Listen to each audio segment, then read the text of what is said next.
Hello, everyone, and welcome to Social with a Side of Justice, a multi-episode series where we talk about various topics centered around the importance of social justice.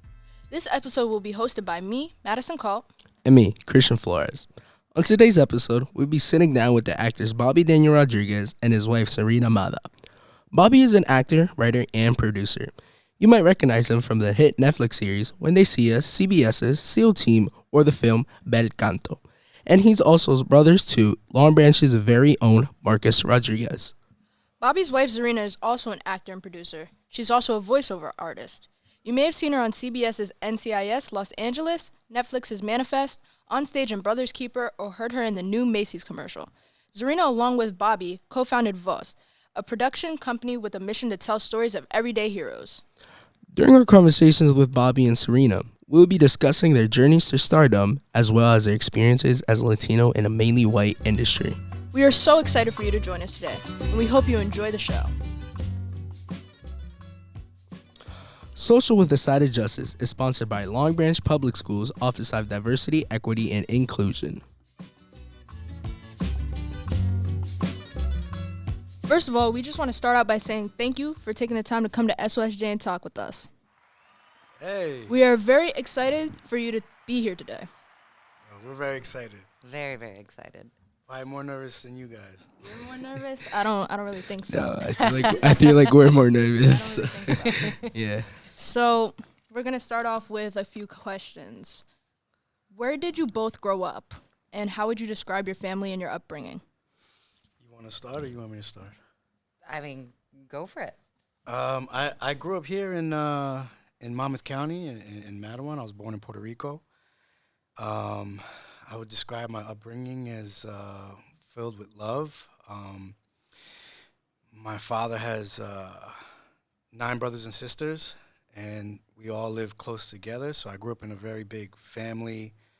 We prided ourselves on being together and having that kind of cultural upbringing on my Puerto Rican side, because I'm half Puerto Rican and my mother is Ecuadorian.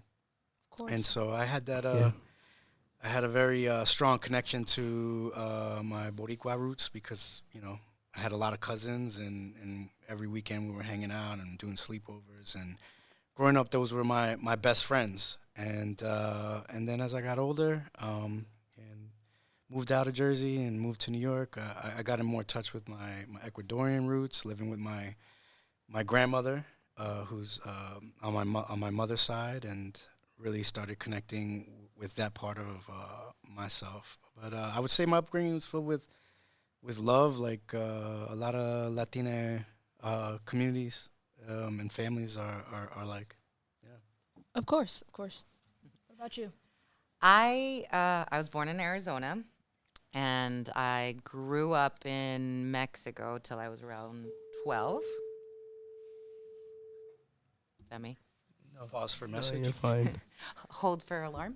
I grew up in Mexico till I was around 12, and then we moved to Arizona. I grew up in a border town. My mom is one of 8 siblings, so I also grew up in a very big family. Tons of cousins, just a lot of fun, a lot of love. I grew up with my grandmother and my mom, so we were the dynamic trio, the 3 girls, always, and. So I grew up with a lot of love as well, a lot of fun, 100% Mexican community. I don't think I knew anyone that wasn't Mexican till I went to college. And, just a very matriarchal family as well. Women in my family are definitely the strong point and the center of what keeps the family together. So I've noticed since you grew up in Monmouth County and you grew up closer to the border, how would you describe the high schools that you both attended? Like, was it very diverse in a way, in some ways? My high school was actually very diverse. I guess at the time growing up, I didn't think it was like such a big deal until I met Zadi and learned about her upbringing and realizing that, just like she said earlier, that she didn't grow up around anybody but besides Mexicans. Mm-hmm. But, I had grown up around people from, Asian descent, African American, Latinos of all kinds. Yeah, so but I never, to me, that was just normal. I never realized that that's actually kind of a very unique and awesome, I think a great way to grow up is to be around diversity and around different cultures. Of course. How did your experiences during high school shape you? If you had any, long-standing experiences. So many of that shaped me. Mostly me personally, because I didn't grow up in a very diverse community. It was a very small town, 30,000 people at the most. We had one high school in town. My high school year, my graduating class was the largest graduating class in the history of our town. And we were 300. Wow. Wow. So it shaped me in the way that it made me very curious and very hungry to learn and want to be around people that had a different experience than me. It was I was always hungry to hear about other people's upbringings or other people's more diverse experience because it was so foreign to me. Yes, of course. How about you? I don't know. I think high school was I wasn't a great high school student. I was a little bit of I don't want to say troublemaker, but I didn't take high school as seriously as I should have. But I had fun. I definitely had fun. Hold for message. Are we good? Okay, perfect. Yeah. All right. Yeah, but I think my experiences, I made lifelong friends that I'm still friends with to this day, and it's interesting to see how we all ended up and where we ended up because we were all very artistically inclined people. We were artists even back then. I was drawing comic books with one of my friends, and I used to take 2 art classes.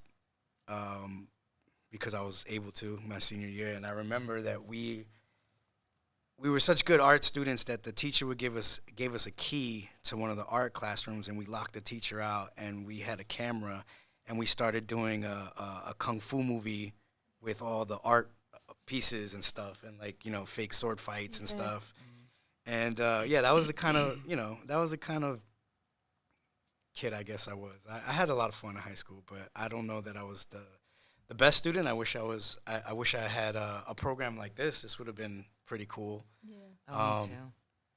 And it's really interesting to see that you guys have this opportunity to express yourselves in this way. But yeah, I guess it shaped me in the sense that I made lifelong friends. I knew that I was an artist during that time.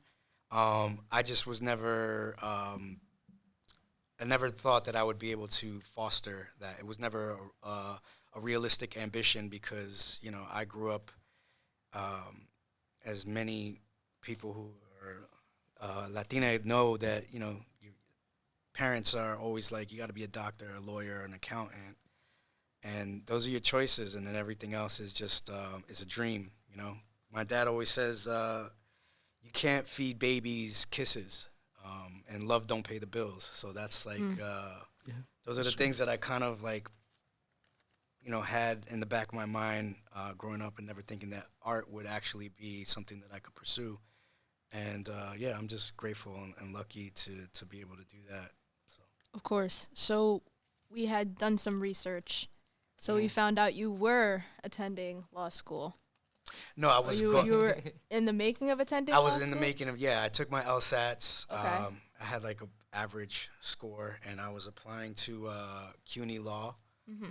And that's exactly it was. So I took the LSAT, in November. I didn't do well, so I took it again in March, and then I auditioned with my cousin to the Actor Studio because she was the one that was applying.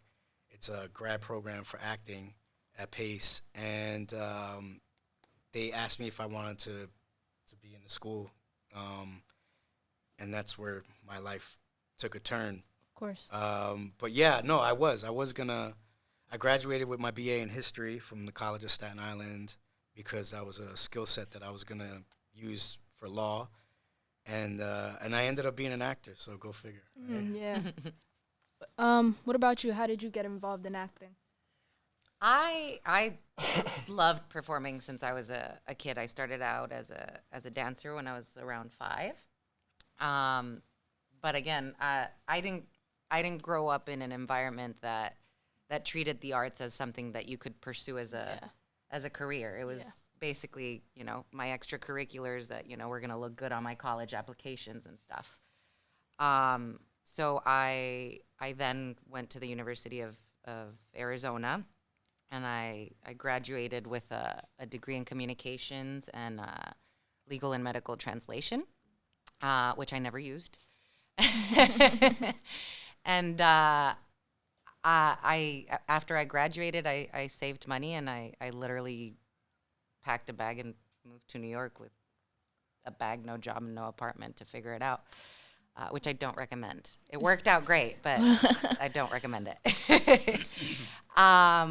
But I guess just the passion for it, once I realized that people could pursue it as a career was like my aha moment. That was like, okay, I can't do something I don't love. Yeah. I gotta go all in, or I can always Of course. come back. Of course.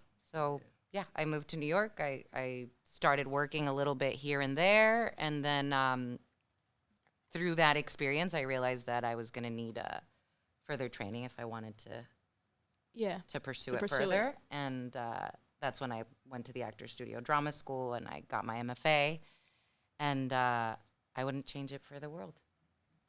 How would you say your family reacted when you told them you were going into acting? Some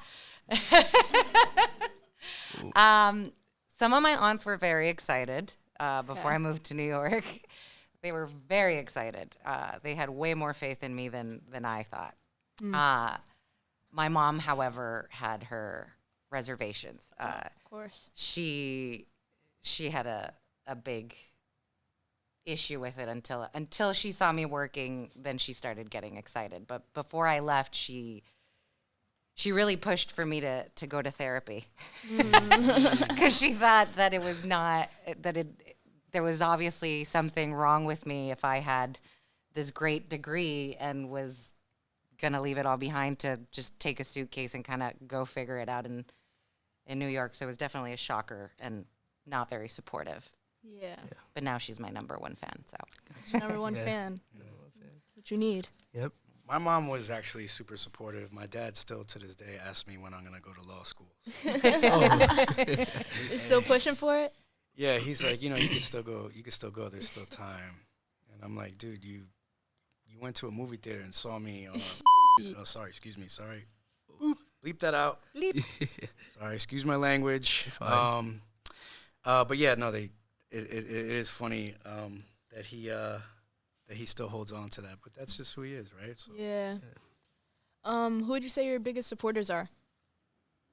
I would say my wife, my family, yeah, my friends. I have a very good support system of family and friends. Yeah. Great.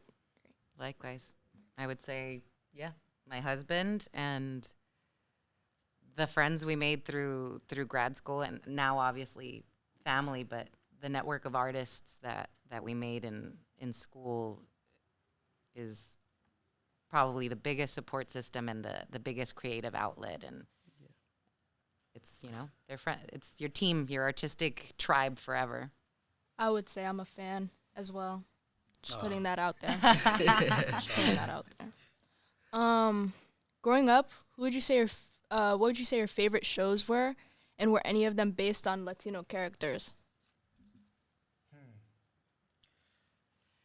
Do you want to go? Listen, I'm a sucker for telenovelas. Oh, she got me right there. She got me. Sucker for telenovelas. You can't even have it in the background because immediately I'll be like, what happened?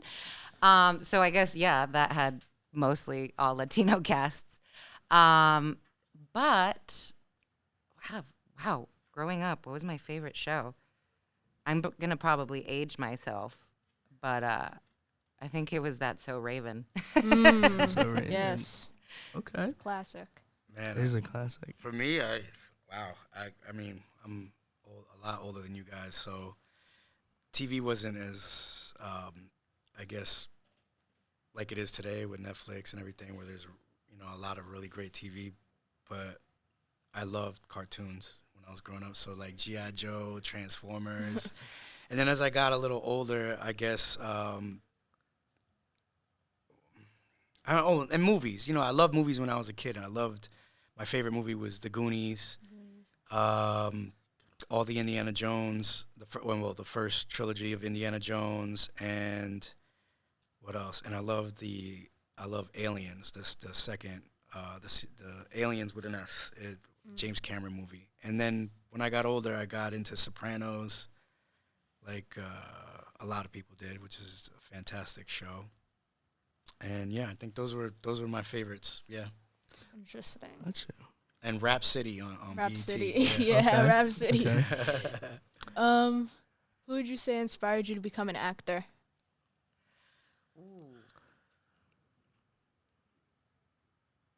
There's definitely people I admire, and this is going to sound like such a maybe ego-driven answer, but I think myself. That's a Just good answer.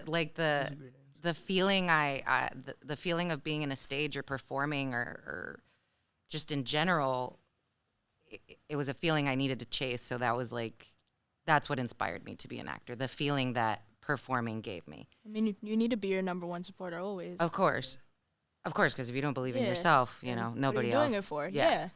But yeah, there was definitely a couple of actors that I admired growing up. I loved Salma Hayek when she did her crossover into the States, and I do think, for example, her work in Frida was one of the things that really, really inspired me. And for the first time that I got to see someone that kind of looked like myself in mainstream media. Of course. So that was like, oh, wow. So, I could I do can that. do that, I yeah. could totally do that, like, for sure. So people inspired, there was actors that inspired me to pursue it, but the drive to do it was from the feeling that I got from performing. Of course. What about you? I mean, because I didn't ever think that I could be an actor, and I mean, even just it's the first time I ever even thought about this question. I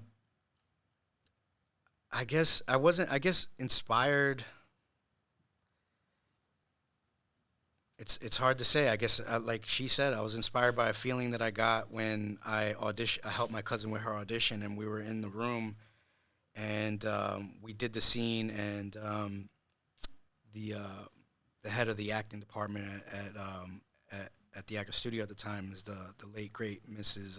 Elizabeth Kemp, who is a world-renowned acting teacher, and she took us outside and she dropped us in what we called green lighting, which is basically getting your mind and your body into a vulnerable state. And then we went back in and we did the scene, and it was like this kind of inspirational feeling that was immediately addicting, because I didn't think that I was able to do something like that, and didn't think that was possible. And so I guess that's what initially inspired me. And then moving forward, after that, I was, inspired by a lot of like theater artists like Stephen McKinley Henderson. Who else? Oh God, there's just like so many. John Ortiz, Of course. Labyrinth Theater Company, and yeah, there's just. I would say that even like now in the later part of our career, or just more recently, I think I have more role models now than Yeah. I did growing up, for Yeah. sure. Definitely. For sure. There's more- definitely more people to look up Yeah. to now that kind of keep that hope alive. It's a whole new world out there now. Oh Yeah. yeah. Yeah. For sure. And it's I still I'm in my late 30s, and I cannot explain to you how many times I've cried with just trailers or the releases of new shows, cuz like only now I'm seeing Of course. people yeah. that look like me, or the stories that I like grew up with, like yeah. being told, and I'm like, "Oh my god, I needed this when I was a kid." So, yeah. All right. I gotcha. Well, thank you for answering like my few questions. But we're gonna take a quick break. But when we come back, we'll be diving deeper into Bobby and Czarina's experiences in the film industry. Oh boy.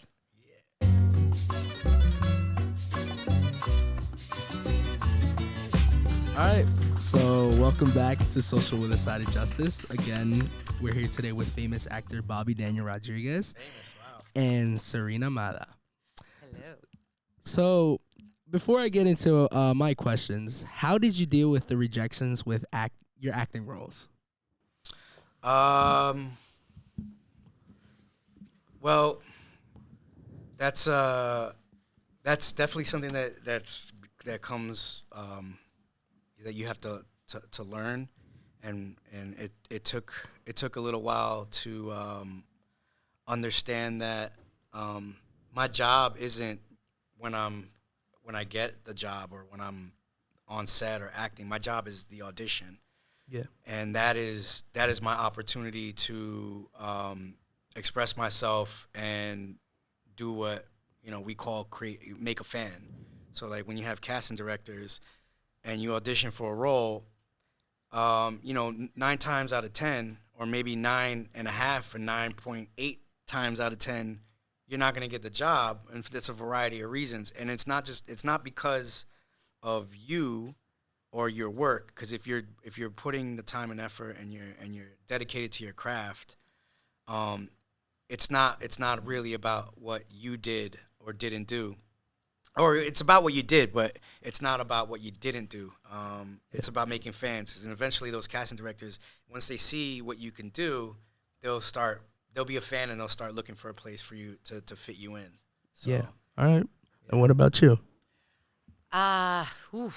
Me, it's it takes a while to not take it personal, and to not have it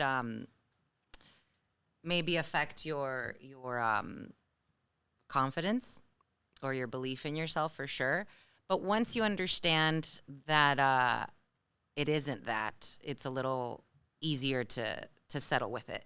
Because like Bob said, you're not going to book 9 out of 10 things. The job itself is preparing for your audition and making a fan. And once you make a fan, the job will eventually come. Yeah.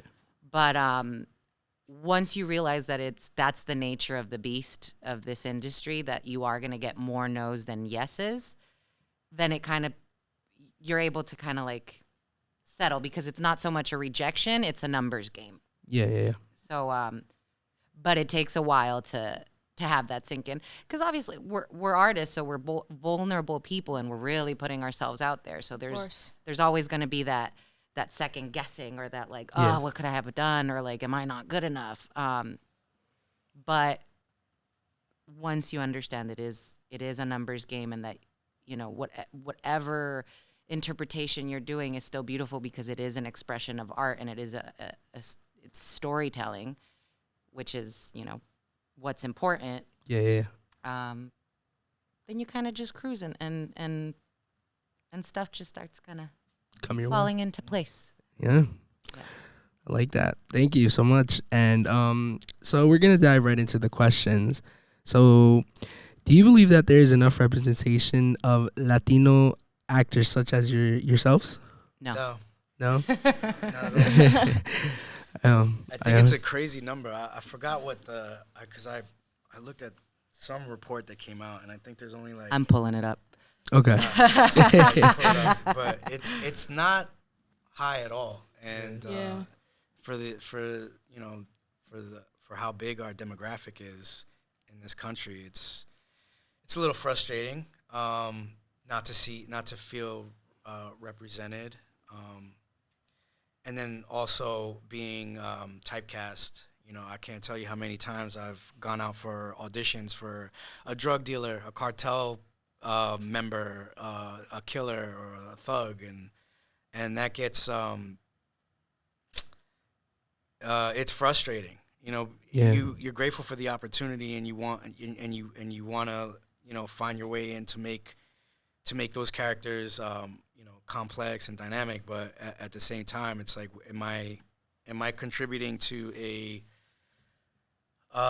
stereotype by giving into that, and just saying yes, I'll do that job, but it is what it is right now. But lately, I've been lucky enough to have an opportunity to try to play different types of characters, like doctors and lawyers, and stuff like that. Of course. I pulled it up. Okay. So UCLA does an entertainment and media research initiative every year, and they basically share their findings. And this year, again, we're obviously not being very represented. Yeah. So out of all leads by race and ethnicity in broadcast scripted shows within the last season was only 11.3%. And the numbers just go, I'm sorry, that's not even Latinos. 5.7%. Wow. Which is wow. lower. Wow. That's crazy. Yeah.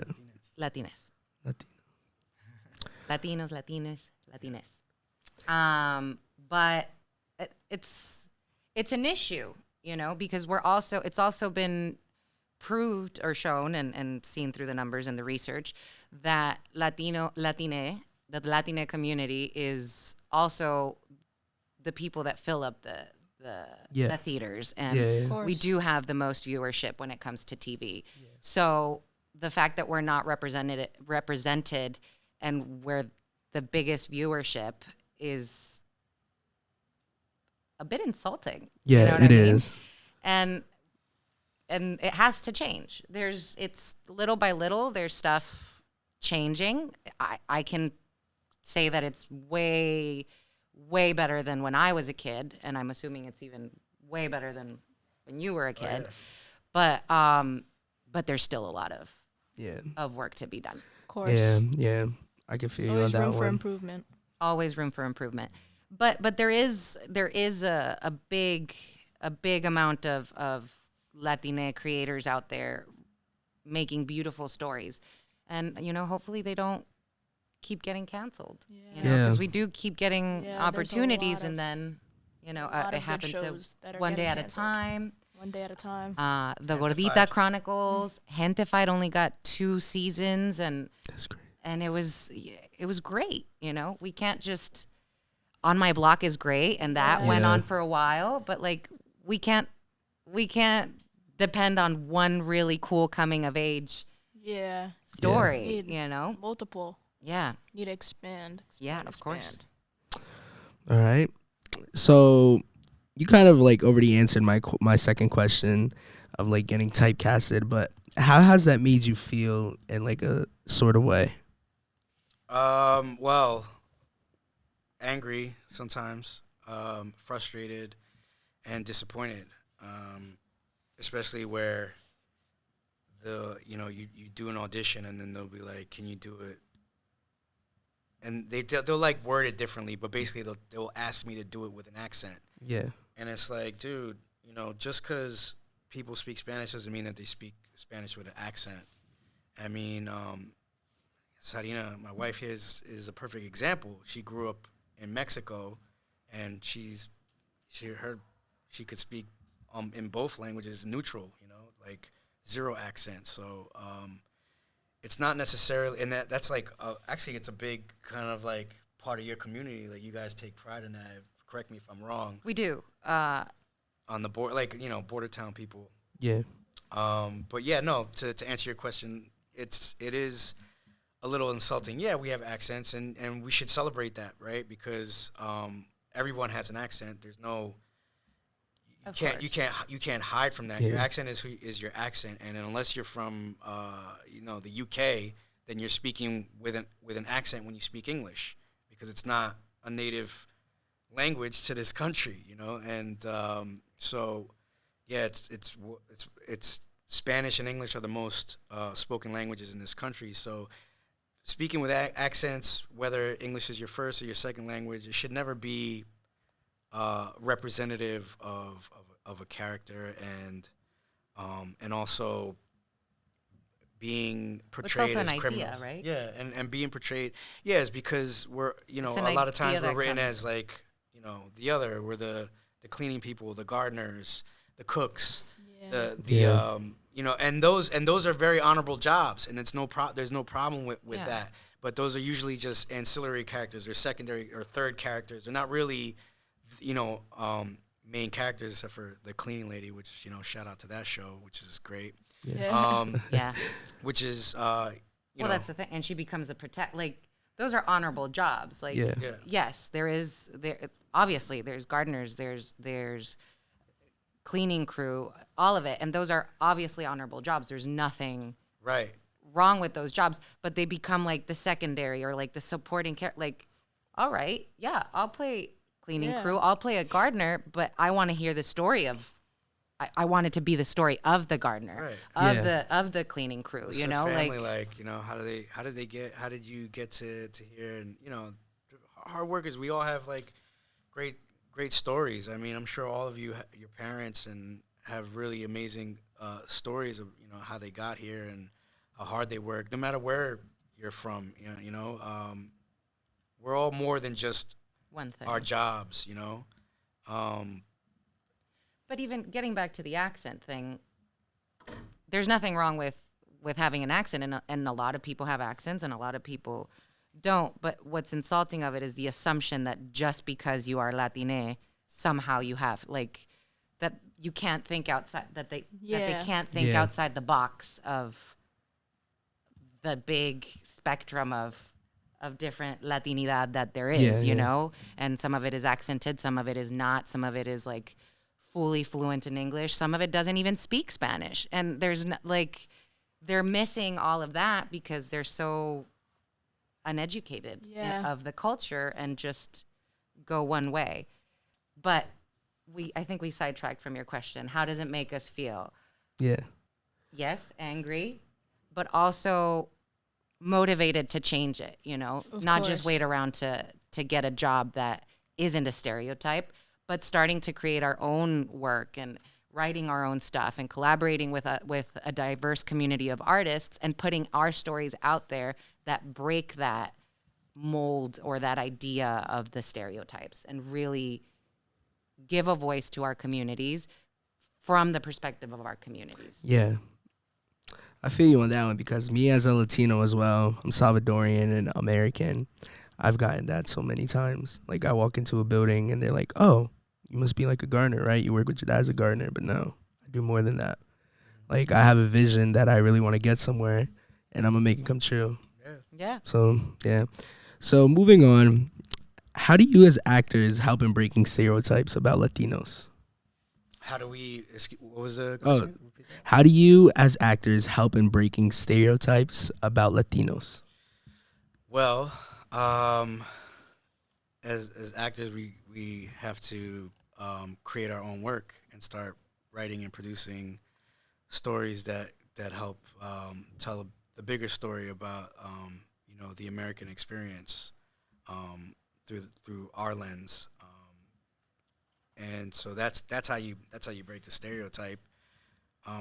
If you're not in control of the storytelling, then it's hard to do anything but your job and play the character that they wrote for you. You could always add your layers, but people are going to want what they want at the end of the day. So it's really just up to everyone across the spectrum.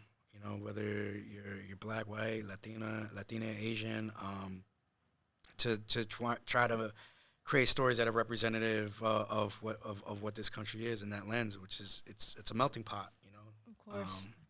and that's a beautiful thing. That's something that should be celebrated, because I think it's awesome, and more flavors to the stew, right? Like why just one flavor?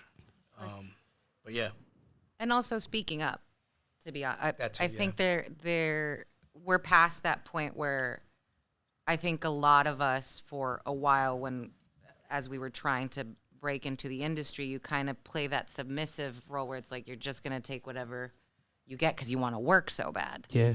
But luckily, all that's changing, and if we hold our ground, and I'm not gonna play that role. I'm not gonna do it, is gonna help. And also speaking up. There's a huge movement going on within the established Latina community in Hollywood, and they're constantly speaking up. John Leguizamo just wrote a beautiful letter yesterday. Yeah. And if the people that are already on top can keep doing stuff like that, it kind of supports us that are kind of just right behind, and then we pay it forward. We do the same thing, and then it becomes a chain effect. We put our foot down, and that's how you fight it. Create your own work and fight against whatever's being thrown at you, because we do have a choice. Yeah. You're right. All right. So, moving on. At any point in your guys' career, did you ever think about quitting? If so, why? you want to go first? All the time, Oh, but not really. okay. It's tough, when you love something so much and it goes through ups and downs and ebbs and flows. There's always going to be, like I mentioned earlier, there's going to be that moment of doubt. Yeah. And, you can either let your doubt take the reins, or you could take the reins.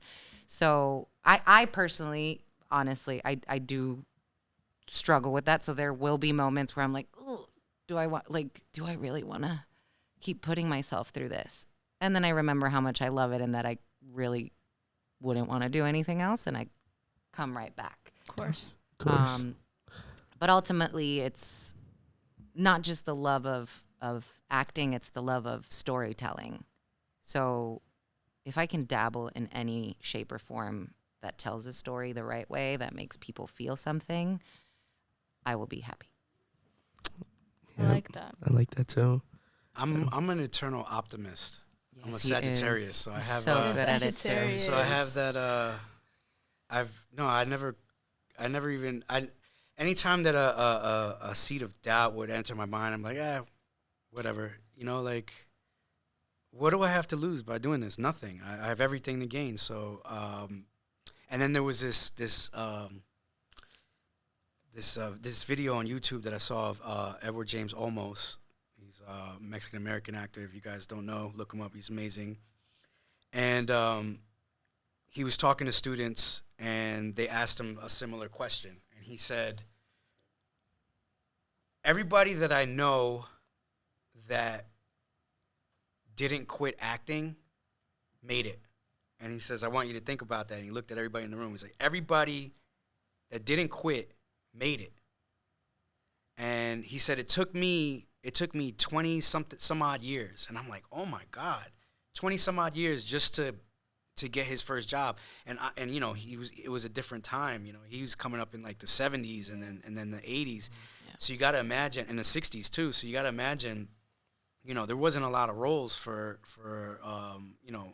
Mexican Americans or Latinas, to begin with. And so the fact that he kept at it is really courageous, and that always stuck with me. And I always say that to everybody. I always say, like, anything you do, it doesn't matter as long as you have passion for it, right?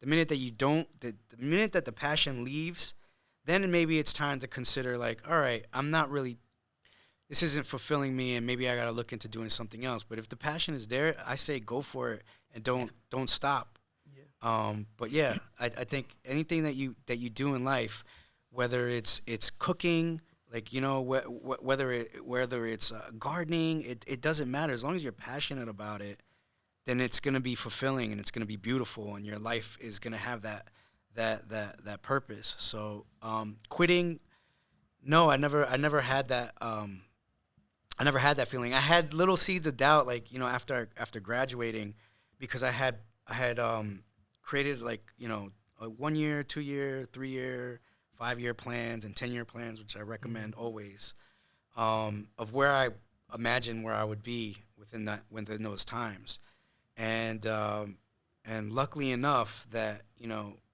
I've been hitting my goals steadily, during with my plan. So I'm not just like out there and just waiting and hoping for opportunities to come. Yeah.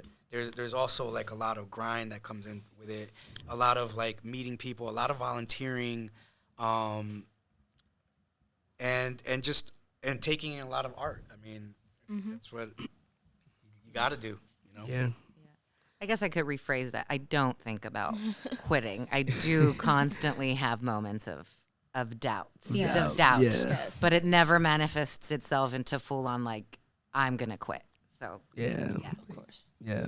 Like, sometimes I've had some thoughts about Of that course. too. Like, you get your self doubt, and then yeah, like you mess up on one normal. thing. yeah, Yeah, it's of normal. course. All right, so moving on. So, what do you guys consider to be your like breakout role? Why are you looking at me? So, which was more interesting?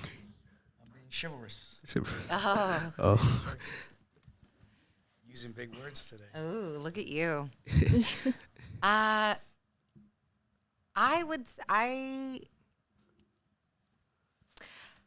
don't know if I've had a role that I would say like this is my big breakout role, but I do have a role that I feel really changed everything and made me see everything completely different. And it's actually not a TV role. It would be the last play I did, which went up at the Actors Studio.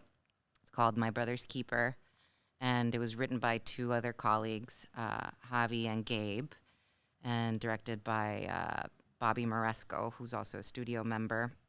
And just to work in such a collaborative environment by people who have been in the industry for years, and like being under the guidance of such a like heavy hitter, I guess, really made everything feel a lot more real, and like the future seemed way more clear, if that makes any sense. Yes. yeah. It makes sense. Understand. I understand what you're trying Like to say. it all started feeling real that moment. Like, okay, this is the That was starting the point. moment. We're gonna grow from here. Yeah, Yeah. that was the moment. You This felt is the it. snowball. And as an artist and professionally, it was just like life changing, for sure. She didn't mention that Bobby Moresco is an Oscar-winning writer and director. Ooh, So, yeah. wow. I guess for me, my first speaking job, my first job that I had lines, it was a movie called Bel Canto, and I got to work with Julianne Moore and Ken Watanabe. Also, I got to work with Tenoch Huerta, who's in the new Black Panther. He plays Namor. And cue the crying. Yo, Yeah. And who else is in that movie? Mercedes is in it, right? My name is Mercedes, Maria Mercedes. who's also phenomenal. Yeah. If you haven't, Wow. if you haven't So that was my seen her that first was my- film, is oh my god. That was my first. That was my first big break, okay. and it was also my it was my first big break and my first speaking line. So that experience was super cool, but it was also a spoiling experience because I got to work with like world-class actors, like the best, and there was so much care between all of them, and a love for telling the story and doing it correctly, that it hasn't been it was matched only in maybe a couple other jobs when they see us, that I was lucky enough to be part of, which was also a life-changing job for me. Those kind of two I think were the big ones. Just being around people who were, you know, award winners. Yeah, Yeah. award winning. You know, at the time, Tenoch and Noé Hernandez. He's also the two of them were already Ariel winners in Mexico, which is like the Mexican Oscar. Basically. So they're They're brilliant. If you want to check out any of their work, they're both just like Noé Hernandez, and obviously you guys are all gonna get to know Tenoch because he's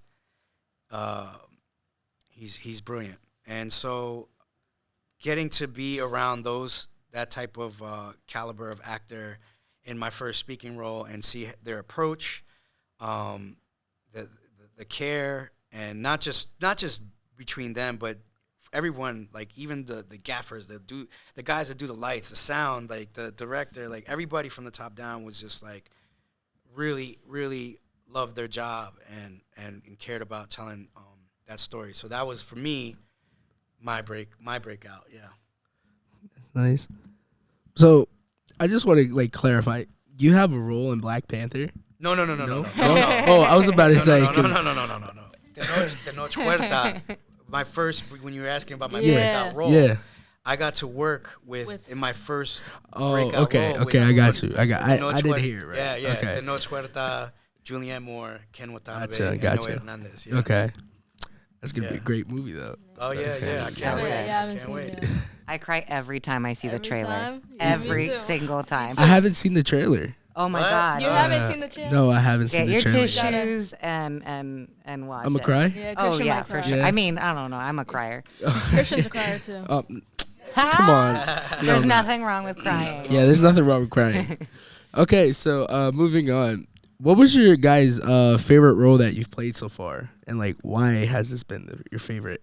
I guess my favorite character was playing Father Arguedas in Bel Canto because he was just such a joy to create and go into his skin.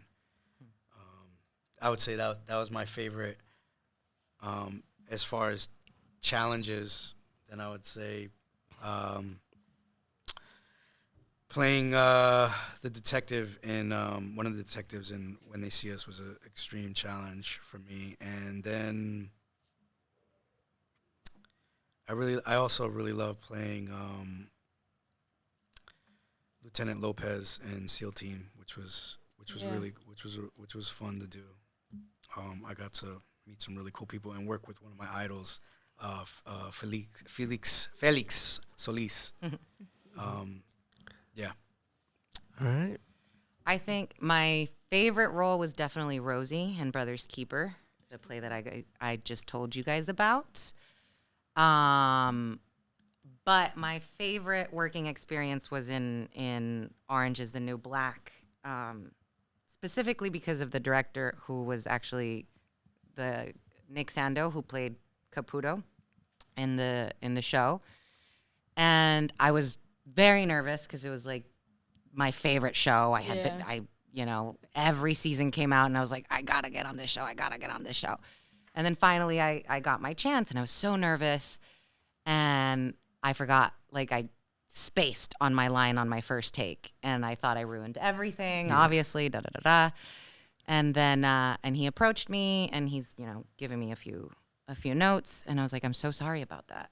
And he's like, about what? And I was like, I forgot my line. And he's like, this isn't theater. We can do this as many times as you want. We're going to work it through. And then I was like, oh my God, he's so great. Like, and then the whole crew, everyone from like the makeup department to, the PA, everybody on that set, you could tell was happy to be there. So it was just like a beautiful experience, like beautiful. That's nice. Sounds like very beautiful stories. So we'll be right back. So we're just going to take a little break. And thank you.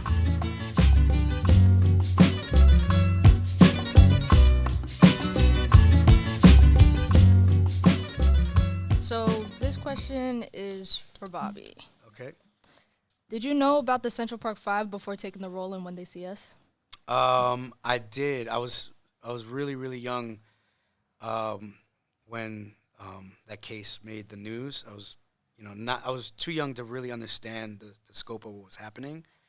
But I do remember, and then when I auditioned, I actually auditioned for like a very, very small part. Like it was like one line. I think it was like one of the cops that's in the precinct when they first walk in, and I guess I did a really good job that Ava DuVernay wanted me to read for the character that I ended up playing. So I did do a lot of research on them, and I it was definitely a challenge for me because I had experienced a lot of racial profiling by police growing up. Yeah. So I had a lot of trauma associated with that. So it was definitely an interesting thing to do, to try to be on the other side and not be judgmental, and try to create a character that that wasn't Bobby. Yeah. It was completely removed from who I am, because it really was. And yeah, I don't know if that answered your question. It did. It was a lot of, it was a deep show. So Yeah. I kind of like admire that show because it did bring a lot of awareness to a lot of situations. And it actually created change, which is I think the best kind of art is art that can can create justice, can move people. I mean, that's what it's supposed to do. It's supposed to move people and inspire whatever it is. Comedians make people laugh. Of course. That's their art. Anything that changes somebody's day or perspective is exceptionally beautiful. So I also love theater, because usually theater always has some sort of human lesson in it that's always powerful, and that when they see us, definitely had that. So how did being a part of When They See Us impact you? Professionally or just personally? Any way you want to take the question. Professionally, it helped my career a lot, because it was a hit show and I was working with Ava DuVernay. Yeah. But also just artistically, it was super fulfilling. Ava was, I guess, she's a great director. There's just no other way to put it. I don't want to put any other directors that I work with down, because I work with all my other directors I work with were great, but she's just she is very in tune with her own instrument as an artist, and knows how to get everything that she needs out of you, and makes you feel important, and makes you feel safe. And it was a type of a job that was unique, because it had one of those big budgets, and she did something that I hadn't experienced, which was we would show up on set, and she would tell the entire crew to leave, and it would just be me, the other actors, and her, and we would just go through the scene for like 4 hours. Wow. Which is unheard of, because time is money in television. You're on a budget. Deadline. But for her, money wasn't the important thing. What was important was telling the story. So we would just rehearse, and when she felt it was right and she got us into the right place, then she would call the entire crew. And we're talking about 60 to 100 people, right? And they're just cramming in there, and they're and then she was like, "All right, do the scene." And we would do the scene, and then they mark it, and then set the lighting, and then we would leave, and then they come and get us, and then we would do it. So doing some of these scenes take 2 days, 3 days sometimes. I don't know. It was definitely a lot more fulfilling than I had expected it, and I'm grateful for it. So yeah, both professionally, artistically, that's definitely up there. It's a big gem. Yeah. it's important that, you know, you take the time with these kinds of shows, movies, Hmm. because, you know, this could change somebody's life, and it has. And it did, yeah, and it did. It was important. Yeah. Um, in addition to acting, you both founded your own production company. What made you want to step off stage and get behind the camera? Well, so when Zadi and I started, so we met in grad school at the Actor Studio. So when we first started dating, I had like produced like a little short film with friends, and she really liked it. And she was like, "I want to do something like that, but I want to do it with this play called Dolores, which was a play written by a very, very close friend of mine, and he was a professor at the School of Playwriting, Edward Allen Baker. And it's one of his famous plays. It's about two sisters, and it deals with generational domestic abuse, child abuse, domestic violence, and how that carries on and it gets passed down through generations. That trauma, and Zadi wanted to do. She wanted to adapt it into Spanish, and specifically into a dialect that's from her region. And there was another friend of ours who's also in a school who's from Sinaloa, and Zadi's from Sonora. So they were like, we have this idea. We want to do this, and do you think Ed would be cool with this? Do you think he would like say yes to this? I think it was like a smaller, like you wanted. Like I bothered Ed every day. Every day. I fell in love with the story because I felt like it was important. So really, to answer the question, what made us want to do the production company, on my end, and then I pitched it to him, was I wanted to tell stories that mattered, and I wanted to give a voice to the voiceless, essentially, which ended up being the mission statement for our production company, which is called Voz, and Voz, which means voice, and Yeah. you know, the mission is to give a voice to the voiceless, you know, to tell those stories that don't necessarily get told, to you know, represent the ignored heroes of everyday life. So we wanted to start with Dolores, and then it all kind of stemmed from there, and everything that we have done and will do with this production company is with that purpose. Yeah. So we did Dolores. And keep in mind, we had no idea what we were doing. We had no Zero idea. clue. We learned along the way. Trial by fire. Yeah, because it was a passion project, obviously. But yeah, we started with Dolores, which, like Bob said, is about two sisters who deal with generational domestic violence trauma, and how when that gets normalized, it just keeps on, you know, going generation to generation. Yeah. And then we worked with another colleague of ours who's a great artist. She's a singer-songwriter. Her name's Renee Ghost. And we produced a couple of her music videos, which also, she's a singer-songwriter, but most of her lyrics and most of her music has like a political statement or a statement of sorts. Of course. Yeah. So we produced the video for her song Feminazi, which was beautiful. It was a great experience.